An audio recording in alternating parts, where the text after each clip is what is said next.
All right, I'm here with my good friend Mark Stross. He is America's technologist, and a lot of people have questioned these days about the whole TikTok ban. What are the real concerns people need to know from your experience as a technologist? It's very interesting about TikTok. TikTok is owned by a conglomerate out of China called Tencent. And probably most of you are not aware of what Tencent owns. So I'll be brief because this is only some of the companies, but they own WeChat. They own Tencent Video. They own a music conglomerate out of China that does extremely well. They own Tencent Cloud, which is a cloud service, again, that does extremely well in China. WeChat has about 1.3 billion people. They own League of Legends, basically one of the most classic games that anyone can play on any PC or anything. So that is one of the most popular games of all time. Fortnite, they own 40% of Fortnite. They own Honor of Kings. They own Clash of Clans. They own Call of Duty Online with Activision. And they own so much more. They have a percentage of Tesla, they own a percentage of Spotify, and Snap Inc. Ooh. So my question is, if there's such an existential risk, doesn't that mean that all of their investments and everything else that they're invested in should also be scrutinized? Of course. And that is why I believe that this is much more punitive, because America is sick and tired of China saying no to our software, to our social media, and we're trying to get fairness. However, it is very important that we realize that our social media apps are no more secure than Tencent's social media apps. We absolutely know that Tencent has shared with the Chinese government information with WeChat. But then again, they have to, because in China, they're forced to. So what's interesting is can't we, for example, tell the American people anything from Tencent might be scrutinized by the Chinese government, but does it deserve a complete ban?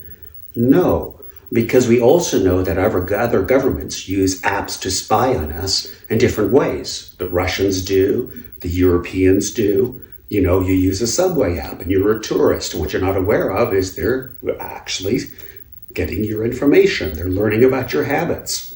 And so since all governments in some ways do spooky little things, to pick on Tencent is not as significant as the reason why. And unfortunately, America never really explains the full story. It's always a muted version of the reason. This has nothing to do with security. This has to do with really billions of dollars worth of fairness. And if we allow Tencent to continue to have some of the most prime markets, which they're entitled to, they create great apps, they created great technologies, and they bored into successful franchises. However, we must be honest with each other. They are gaming our system if we're not allowed to be in their system. And I believe personally that is the crux of this issue. And I think it can be settled by us forcing more American ownership, like Tencent has ownership.